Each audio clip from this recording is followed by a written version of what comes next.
Hey folks, it's Maxie here and welcome to another TEW2020 video.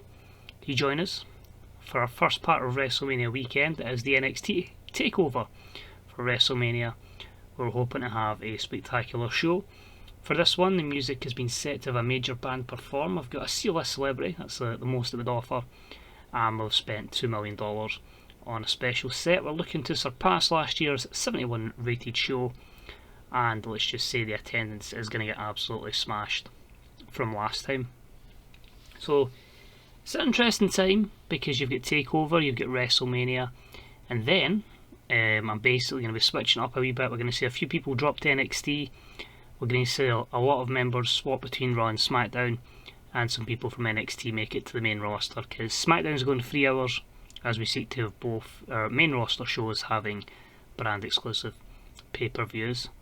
In terms of the save itself, I was quite helped by the fact that I managed to book most of March within the one day, so the storylines were progressing and flowing really well. So I was quite happy to get that done on the Sunday, and recording this on the Monday night, the 21st. I'm looking forward to it. I'm hoping we can do well here. I've got ideas of where we're going after WrestleMania and after Takeover, and let's hope that they work out. So as always, thanks for tuning in. You want to get involved with TW, all the best places to go are in the description. Without further ado, this is NXT Takeover WrestleMania weekend. Enjoy the show, folks. So we're live on the WWE Network in front of a sold out 45,000 at the City Field, and this is NXT Takeover WrestleMania weekend. 20 segments on the main show, and we have 2 pre-show battle royals, one for the females and one for the males as well. So featuring in our women's battle royal, we have the likes of Allysin Kay, Arisa Nakajima, Alison Lane, Britt Baker, Crazy Sarah Logan, Indy Hartwell, Ivelisse Velez, Jordan Grace, Casey Catanzaro, Caden Carter, Kylie Ray, Mia Yim, Natalia, Nicole Matthews, Priscilla Kelly, Raquel Gonzalez, Sari, Susie, Tanyara Conte, and Toni Storm. And it was a pre-show bout that had a decent reaction from the crowd but subpar wrestling, and we had Priscilla Kelly win the Battle Royal in 12:49. The other members of the Final 4 were Susie, Nicole Matthews and Sari, and Susie get the most eliminations and was the final elimination. A 57 here. It's a showcase of some of the women we're looking to push over the next year, and of course some that have already had a good push, especially I'd say in the case of Casey Catanzaro and Caden Carter, part of course of Trinity, the NXT Women's Tag Team Champions. But yeah, we're in a good place here, and yeah, Priscilla Kelly picks up the victory, and she's only going to go to bigger things going forward. More people entered the men's, and we had in this one Akira Tozawa, Angelico, Apollo Crews, Bandido, Brendan Vink, Cedric Alexander, Chase Parker, Dio Madden, Drew Gulak, Eddie Kingston, Eric Escobar, Eric Young, Fandango, Flamita, Frankie Kazarian, Fred Ye, Humberto Carrillo, Joaquin Wilde, Jordan Devlin, Lindsay Dorado Mansour, who's over from the Legends House that closed, Myron Reed, Oni Lorcan, Ricky Starks, Robbie Kelly, Sheamus, Sunil Singh, Tracy Williams, Tyler Bate, and Tyler Breeze. It was a decent show, the pre-show matchup. Ricky Starks picks up the win in 15:50, and it was the final 4 of Angelico, Bandido and Tracy Williams. Angelico with the most eliminations, Bandido was the final elimination in a 62 rated matchup. A few guys with stale gimmicks, Bandido shone in the match, and Joaquin Wilde with a serious viral infection. So that's going to be interesting how long that takes him out of the action. Of course, he's in that stable alongside Raul Mendoza and Santos Escobar. So that was your pre-show of a lot of guys. Most of them admittedly are people that put people over, and not exactly enhancement talents, but yeah, they're some of them have good name value and they help put people over, or good skill sets. Somebody like Drew Gulak is just fantastic at putting people over in that kind of player coach role. And yeah, this is where the people who have fully been pushing will make their mark. This is the main show.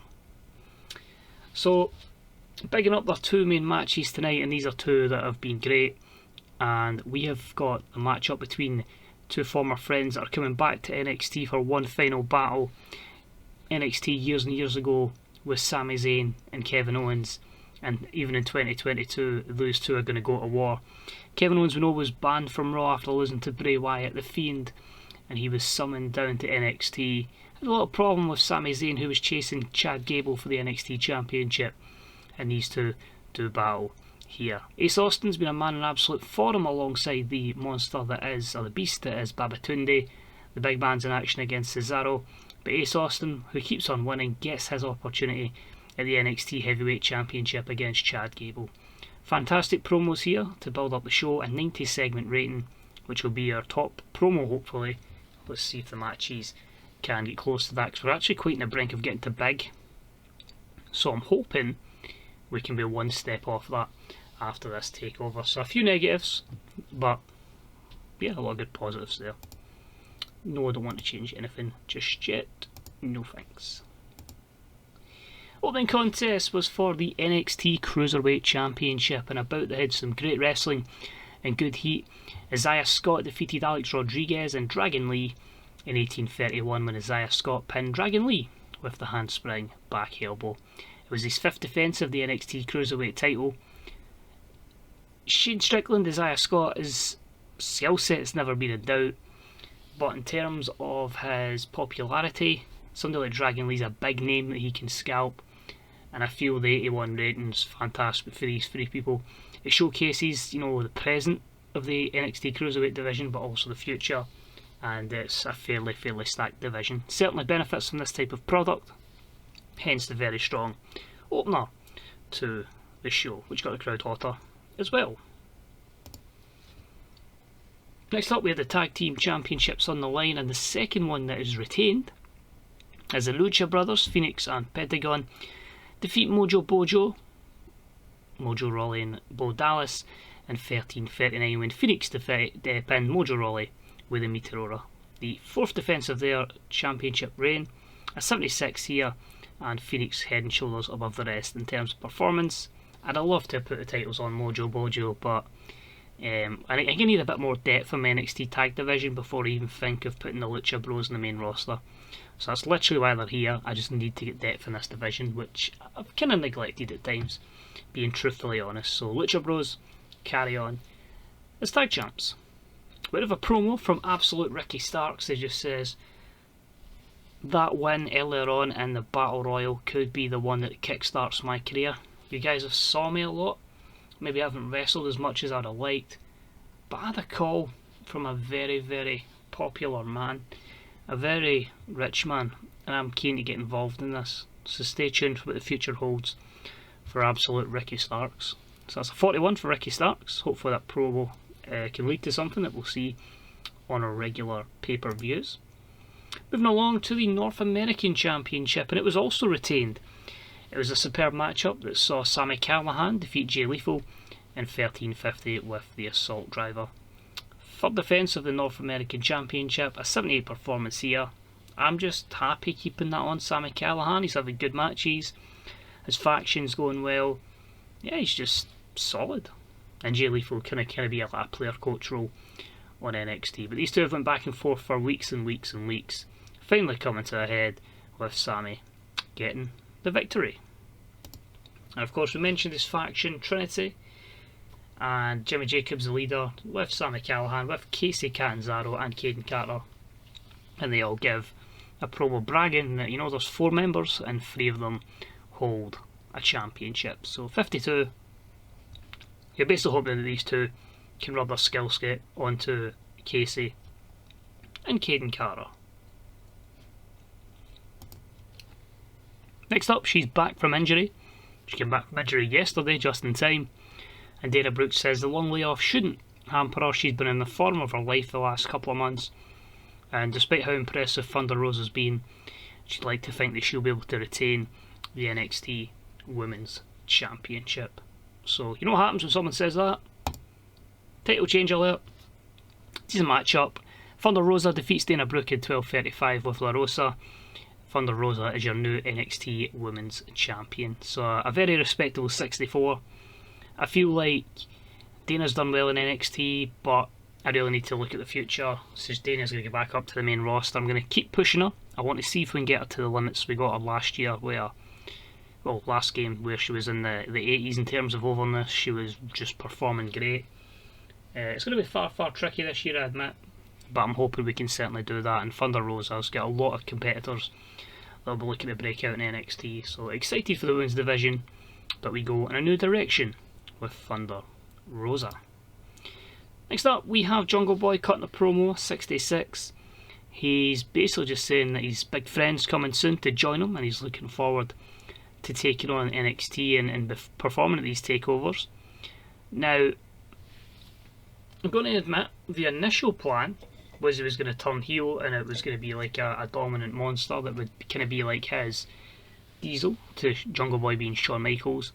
But the fact that he's hinted at a heel turn and he's not very good at it, and the game says he's 100% babyface, I'm tempted just to make it a badass that's his friend.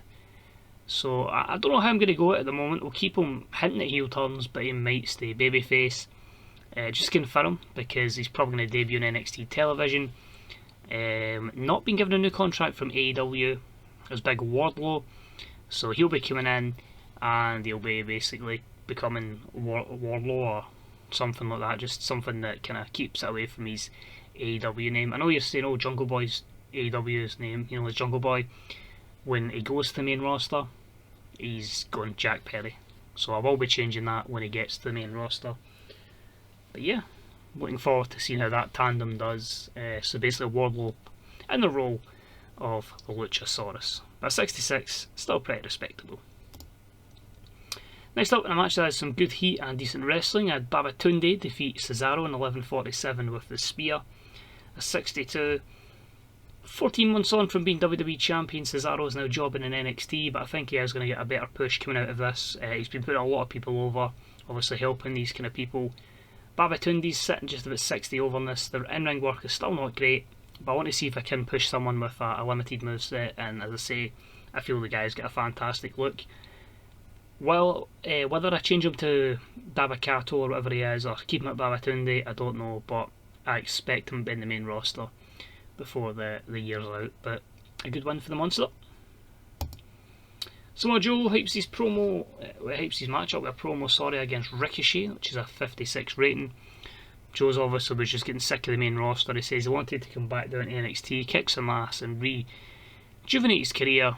Like he saw the likes of Ricochet, he realises how good an opportunity NXT is and doesn't want to see other people squander it.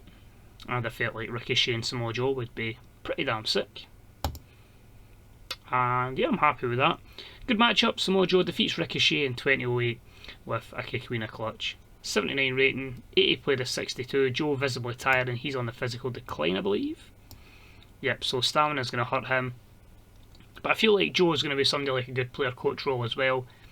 I don't want him jobbing out all the time. It's Samoa Joe. He's a fantastic wrestler, performer, so I'd rather have him up at the upper echelons of the card, but maybe never again as a champion. But a good win for Joe on the big stage of NXT Takeover. I then had a matchup between Pete Dunne and Zack Sabre Jr. because I didn't have a lot for them at this time, and I don't want to put them in the main title picture just yet, although post WrestleMania that is a good chance of happening. And I bet they had great wrestling and good heat with Zack Sabre Jr. defeat Pete Dunne in 21:44 with orienteering with Napalm Death. Interesting.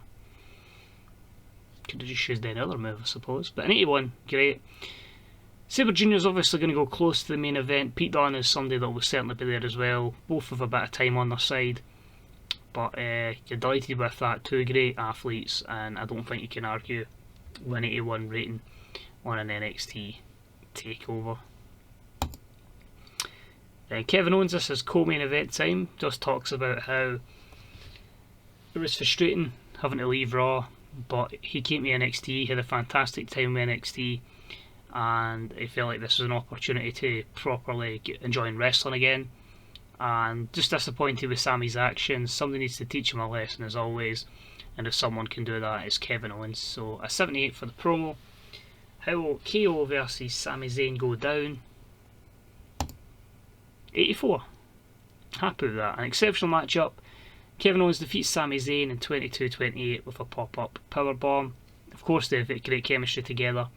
and delivers a spectacular matchup. Unfortunately, KO's getting a bit of physical decline. Crowd was starting to get burned out. No, I don't think I've got that on for this. I get crowd burnout off for my main character, but I don't have it for player 2, so we may have a burnt out crowd for the main event. Let's hope to God not. So 84 there. That's the next segment, as Kevin Owens celebrates Sami Zayn, just walks over, just goes, you know what, man, brilliant, enjoyed it, thank you, and they shake hands. This results in Sami Zayn turning babyface, a last minute decision, hence 3 segments, white hot momentum, major star, and that was only poor. But that's not good for Sami. Utter disaster, so I probably need to do it a bit longer term than that. But it was last minute, but when I had the idea, I felt like, yeah, we can push this with Sami and Kevin. William Regal has not sacked Babatunde, he's just banned him from the ring. So if Ace Austin wants to win it, Babatunde can't get involved. So that was a 56 there. Ace Austin's promo for Chad Gable was a 79. He just says this is his time. You know, he's defeated everybody that Regal's put in front of him. Chad Gable, he's a loser. He's going to win. He holds the ace card in his hand. He is the ace of NXT. Hopefully not too burnt out here, crowd. Please don't ruin my main event. I'll take that. An exceptional matchup. Ace Austin defeats Chad Gable in 26:05 with a house of cards, meaning that Ace Austin is your NXT champion. 85 for Gable, 80 for Ace Austin, a 77 segment rating. That would have been hampered by the burnt out crowd, as you'll see. However, the wacky psychology between these two guys probably drops that down about 4 or 5 points as well, so you're maybe looking about an 86 here. And what excites me about these kind of matches getting these kind of ratings and in-ring performances is the main roster goes to this product the day after WrestleMania. So yeah, these guys will have an absolute field day in the main roster, so we should be having some excellent scores going forward. And then the show, your new champion celebrates, and that is an 81 rated segment. A new era begins of NXT, with the ace of NXT. An 85, obviously that's because of the excellent promo at the start, but again the boost from the crowd, etc. just makes this a fantastic show. I'm happy with it. I don't know how you folks feel about it, but yeah, let me know how you felt there, as that is a thumbs up in my book. Now I need to go ahead and book WrestleMania, but we'll check a few things in the main screen. I don't believe there's going to be anyone in NXT that performs on WrestleMania. Most people will be call-ups after. Problem is, now we're in 2022, so the bit here does take a wee bit longer than previous. There we go. We'll just quickly look at a Triple H. So 45,000, absolutely delighted with that. Joaquin Wilde, a few months, which is not ideal for that stable. Finances doesn't really matter here, but there you go. 19 million. So WWE will take all that money. Size, there you go. 1 away for getting to big. I don't know if I should just keep Kevin Owens on this roster just to make sure they get to big, and then after that I can go to the main roster. But there you go, just to give you an idea of overness. So Ace Austin, with that kind of overness, is easily upper mid card on the main roster. So let's see who here performed at a good level.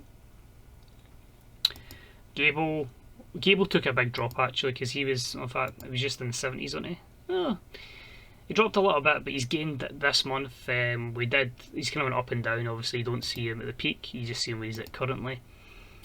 So a wee bit of drop there. Dana 49s. I think Thunder Rosa would have got a good advantage out of her. Isaiah Scott would have got a good boost. 56. Some places 60 over, which is good to see. Just looking through here as well. Who else may have benefited from victories?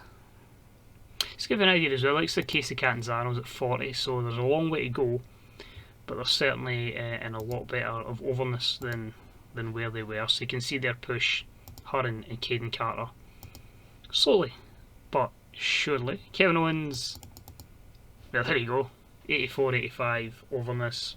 He's pretty much a program away from the main roster main event, but 59 a year ago, it's been a great build. Even that was him in a feud losing it, and then coming to this roster is just basically give him a little push up the backside. It's kind of like wanting to actually keep him here, but I do have plans further afield. Ricky Starks, 42. Samoa Joe, 64, 65. Sami Zayn, 74, 70s. So he's another one that, even though he's lost the feud, has certainly benefited from it. So I'm liking that in this game, where even just working with someone that's really over is, and even in losing it, certainly puts them in a good position.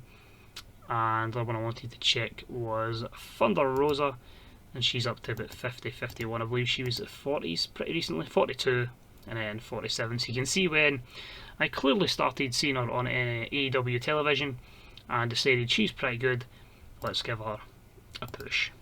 But that is NXT TakeOver. That injury, actually, we'll just quickly check. Medical. So Diona is out for another 43 days with ACL and 2 months for Joaquin Wilde. So that's good. I can actually probably move Santos Escobar and Raul Mendoza into the tag division. But there you go. There's your crazy stat there. We have 26 roster members that we should have, and I've got 116. And this is a 3-hour show.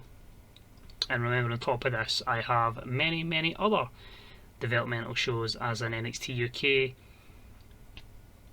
rookie class. We've got Rev Pro, we've got the Oz Joshua Academy for all our female talents. So yeah, I've probably got about 200, probably more wrestlers under developmental deals, and probably about 300 over every show that we own with the WWE.